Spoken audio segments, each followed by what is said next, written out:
tapi nggak pinter cari duit, maka miskinnya awet.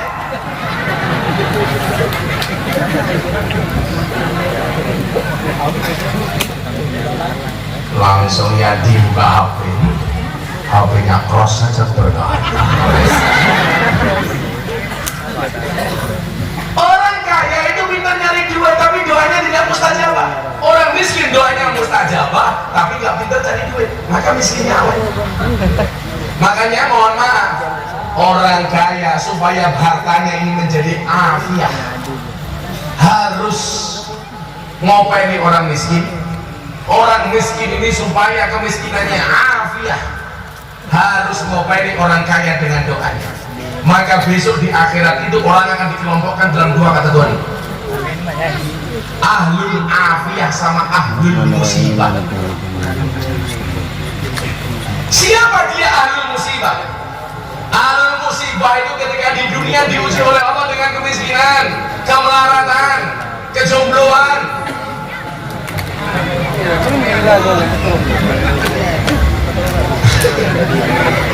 Ini ahlul musibah.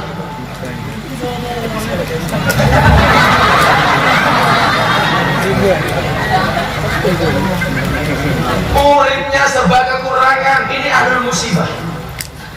Begitu di akhirat, saya mau tanya, yang dihisab duluan ahlul musibah apa ahlul afiyah? Ahlul musibah. Begitu melihat orang musibah, orang miskin ini, Allah mengatakan kepada malaikat, oh subhu hisabnya. Begitu dihisab sama malaikat, ternyata hisabnya super cepat. Tahu-tahu selesai, langsung malaikat laporan sama Allah, kamu cepat amat menghisab dia. Iya Tuhan, karena dosanya sudah habis dengan kemelaratan, kemiskinan, penderitaan yang dia alami di dunia, sudah nggak punya apa-apa. Maka kemudian apa kata Allah? Masukkan dia ke dalam surga, berikan uktuhum salasan, berikan dia 3 hal. Yang pertama khairun, semua kebaikan-kebaikan berikan kepada dia. Yang kedua apa? Afiah. Di dunia dia tidak mendapatkan afiah, maka berikan dia di akhirat afiah. Dan yang ketiga apa? Manzilah. Apa itu manzilah? Derajat surga yang paling tinggi, yang paling tinggi. Maka orang miskin itu Pak, mohon maaf, masuk surganya lebih dahulu dibandingkan orang kaya. Selisihnya berapa tahun? 500 tahun. Berbahagialah orang miskin. Berbahagialah engkau wahai saudara yatim, 500 tahun lebih dahulu.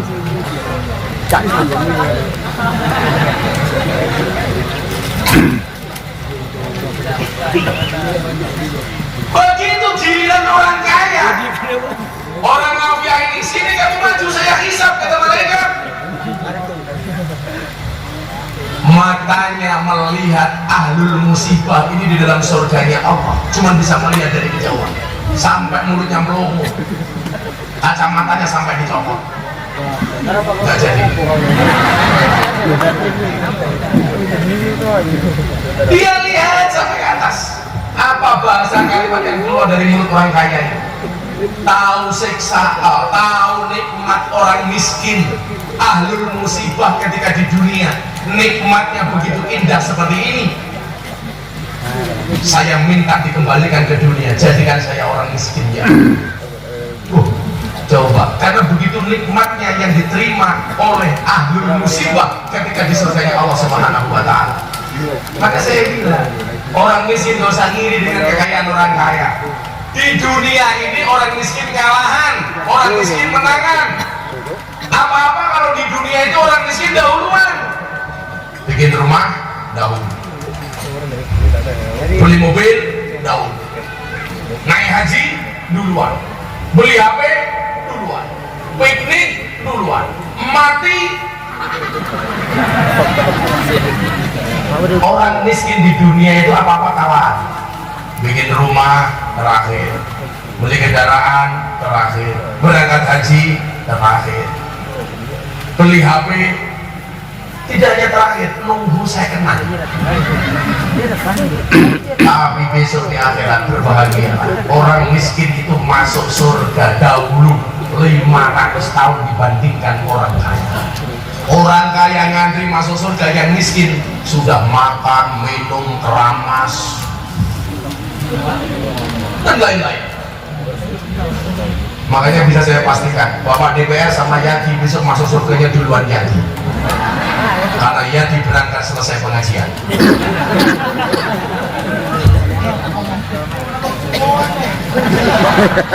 Surga Yadi. Tapi yang perlu Anda ingat, mohon maaf, orang miskin punya hak prerogatif untuk ngajak orang kaya masuk surga. Orang kaya seperti apa yang diajak masuk surga oleh orang miskin? Orang kaya yang ketika di dunia membahagiakan orang miskin. Siapa itu? Anggota DPR. Oh, dulu pas santunan anak yatim dia nyumbang. Silakan Pak DPR ikut masuk surga. Ya, nyaman. Siapa itu? Pak Korwin. Nyumbang enggak? Kayaknya enggak, nanti dulu. Second body. Nyumbang kok, terus gimana? Cuma dikit belakangan. Separuh.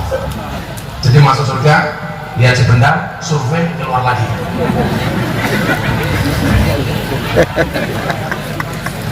Maka ibu bapak rahimakumullah, janganlah kekayaan menjadikan kamu sombong, dan janganlah kemiskinan menjadikan kamu berkecil hati. Yuk, selawat duluan ya. Selawatan ya. Ketipunya di tamu dong, tak dulu. Siapa yang pegang ketipu? Yadi. Oh, yuk kita selawatan yuk.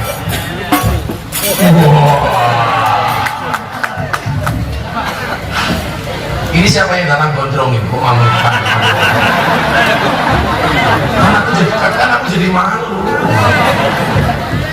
Apa? Kembaran, please deh. Masa dibilang kembaran? Karena aku sama dia seperti lagunya Via Valen, bagaikan langit dan bumi. Ayo, selamatan ya. Ibu-ibu minta lagu baru apa lagu lama? Baru, belum jadi.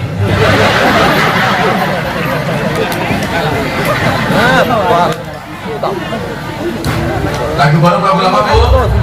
Lagu lama, sudah lupa.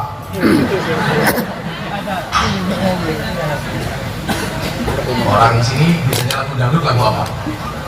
Pamer bujuk, balongan gini, ditinggal rabi, korban janji, serius. Itu lagunya Yadi. Kowe lunga pas aku sayang-sayangi. Apa di sini kita lagu apa? Mundur alon-alon. Sakit hati, weh. Dia bukan mundur alon-alon, ngangsur alon-alon.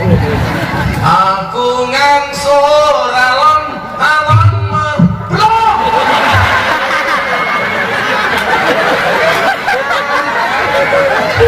Contoh.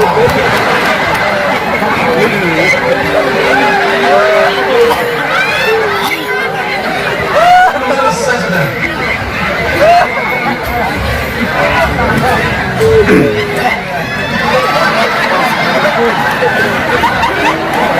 Banyak apa lucu-lucu. Kalau kita santri ya ngaji alon. Kalau Yadi ya mundur alon-alon. Aku mundur alon-alon mergo kowe gak mau kelon. Nah ini Yadi.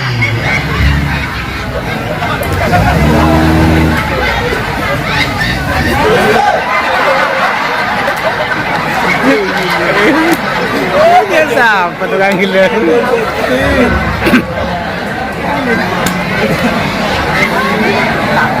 Siapa namanya? Oh, Kembung.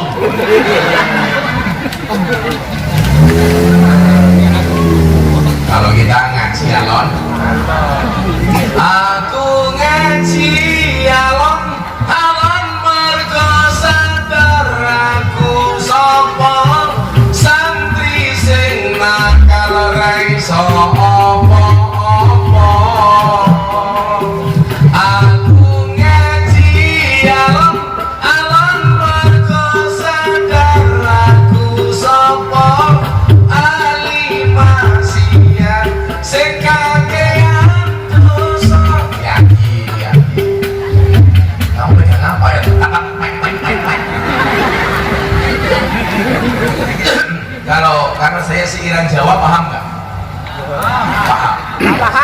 ditinggal rapi versi selamat.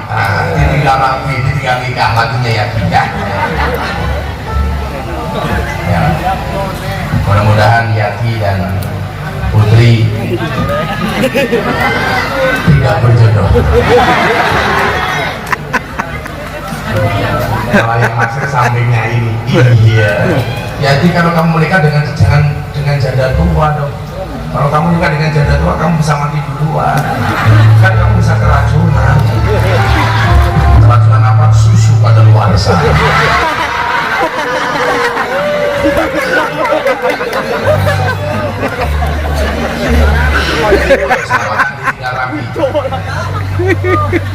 Adikku rasane lara nyawang konco atur karo agama. Jauh dari agama. Ayo mau tangtung. Soalnya dibenerin dong, jangan kamu atau dibalik. Aku ngesel, kamu ngaji. Bisa nggak? Atau katanya kamu udah janji. Biar aku sepetah suwe-suwe rumah. Siap? Jadi rapi ya. Ini nasihatnya menasihati anak-anak supaya senang ngaji. Yusarul mar'u ma'aman ahabba. Seseorang itu besok di hari kiamat akan dikumpulkan bersama orang-orang yang dicintainya. Kalau kamu mencintai Muhammad Khalil, besok di surga bareng Muhammad Khalil. Kalau kamu hanya cinta dengan Yati, besok di padang mahsyar kumpul dengan Yati. Yati, dengarkan, kalau kamu lahir dalam keadaan jomblo itu bukan sebuah kesalahan, tapi kalau kamu mati dalam keadaan jomblo itu mengenaskan. Hatiku rasani loro nyawang konco atau karo agama. Reduwe tata krama Qur'ane lagi waca salate yo ditinggal.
Langsung Yadi teriak sama Putri, buka TV.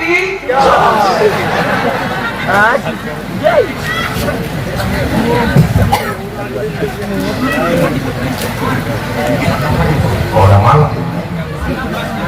Sampai jam berapa pengajiannya, Bu?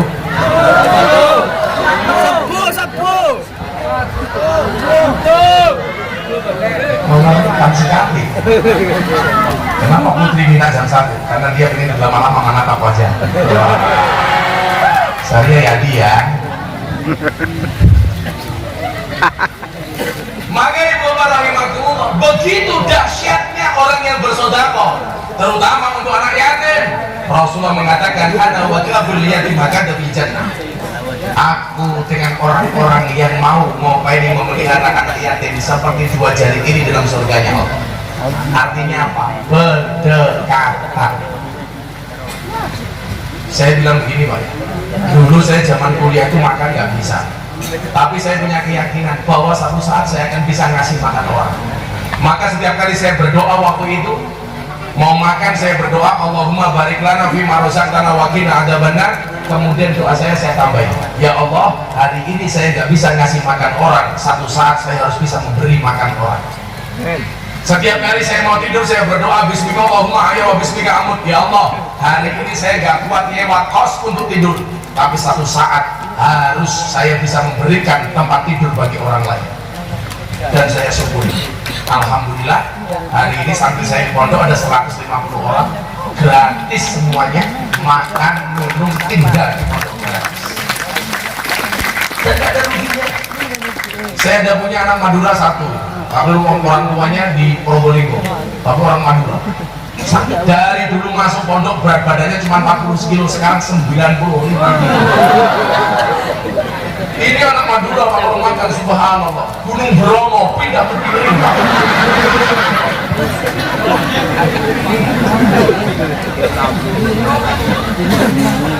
Jadi nggak kampungan dulu. Kampungan. Saya nggak pernah punya ketakutan untuk bisa memberikan makan orang. Karena janji Allah itu selalu benar. Man ja'a bil hasanati falahu asru amsalihah. Yang datang dengan membawa satu kebaikan, maka Allah akan memberikannya 10 kali lipat. Bahkan dalam surat Al-Baqarah, masalul ladzina yunfiquna amwalahum fi sabilillah, satu diganti 700 kali lipat. Kita nggak yakin saja sebenarnya. Maka kenapa kita tidak pernah mendapatkan kejutan-kejutan dari Allah? Karena selama ini hidup kita tidak pernah mengejutkan Allah. Coba saya mau tanya, kalau ini sedang pengajian, ada kotak infak datang, di dompet Anda ada uang 100.000, 50.000, 1.000. Yang kamu kasih ke kotak infak 150 atau 1.000?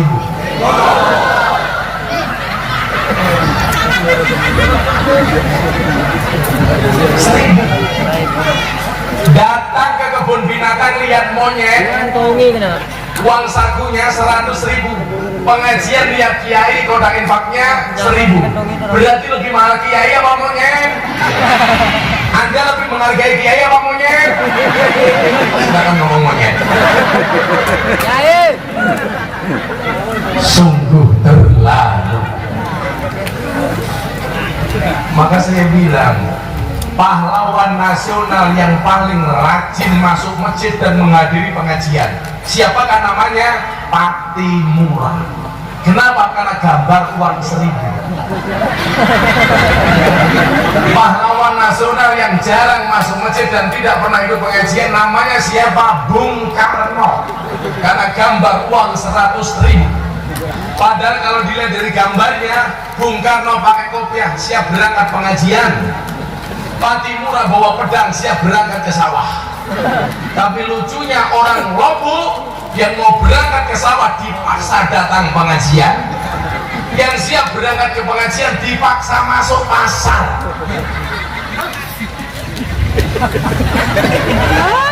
Apa dia bilang tadi? Asin. Apa itu? Oh, bersih. Kamu dikasih tahu nggak percaya? Asin, nggak percaya. Kan itu ada hadis doa, kalau ada orang ngomong kemudian dia bersin, seorang mengatakan nggak percaya, orang ajar. Tapi hadisnya doa, Yang punya kumis ya, kumis itu sunnahnya dikerok. Al-khamsatu minal fitrah, fitrah itu ada 5. Yang pertama khitan, yang kedua motong kuku, yang keempat ngerok kumis, yang kelima yang keempat mencabut bulu ketiak. Jadi ibu-ibu suaminya pulang dari sawah tidur cabut ketiaknya, sunnah Rasul.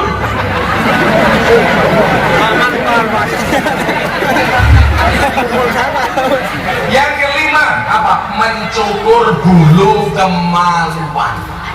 Tapi ingat, dicukur sendiri. Nanti Adi malah ke salon. Mas Yati mau ngapain? Cukur. Cukur apa? Rebonding, kerimbat saja.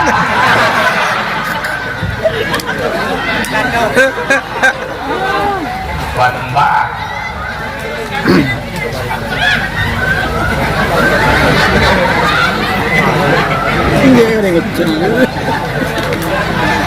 Oh ya, orang tanya sama saya, paling jengkel saya masuk ditanya. Saya pergi kemana-mana tanya, Gus tanyain dong sama Deddy Corbuzier sudah sunat apa belum? Ya Allah. Akhirnya saya pernah syuting sama dia, waktu itu saya bilang, bro, tuh ada orang tanya kamu sudah sunat apa belum? Apa jawaban Deddy? Masa kamu gak percaya? Kamu lihat sendiri. Saya bilang, orang tingginya 2 meter, badannya keker, saya suruh lihat pengul gini, wah. Saya bilang kalau saya percaya kamu sudah sunat, tapi itu orang Sumeneb nggak percaya kalau kamu sudah sunat. Terus dia tanya bagaimana supaya orang Sumeneb percaya kalau saya sudah sunat? Gampang, saya foto nanti saya posting.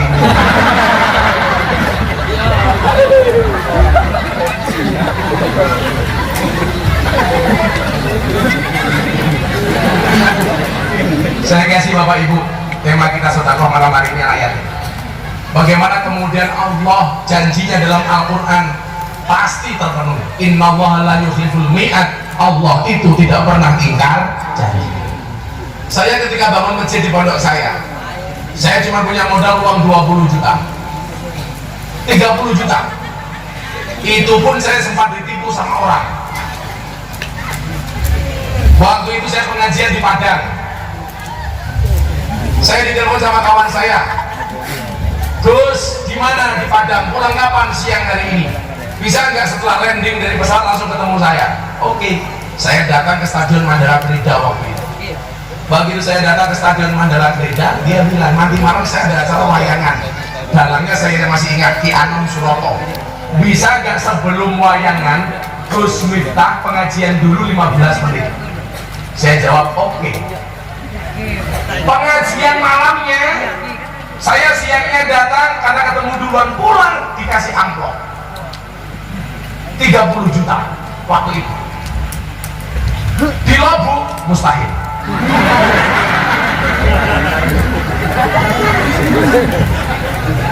Mustahil. Yakin, hakul yakin, mustahil. Lebih dari yakin. Pasti. Hakul yakin, ainul yakin. Wa'bud rabbaka hatta yatiyakal yaqin. Saya pulang Pak, malam saya pengajian. Pulang, seminggu kemudian orang yang ngasih amplop saya 30 juta ini datang ke pondok. Gus, katanya mau bangun masjid? Ya. RAB-nya habis berapa? Rencana anggaran belanjanya habis berapa? 2 miliar saya bilang. Dia bilang, rezeki Gus Miftah. Apa bro? Ini kawan saya lama. Anda mau bikin masjid 2 miliar, saya punya uang 2,5 miliar. Semua akan saya sumbangkan ke pondok. Saya langsung ngurus dada, dadanya istri saya. Ya Allah. Apa bahagianya saya waktu itu. 2,5 miliar, minta uang 2 miliar, dapat 2,5 miliar.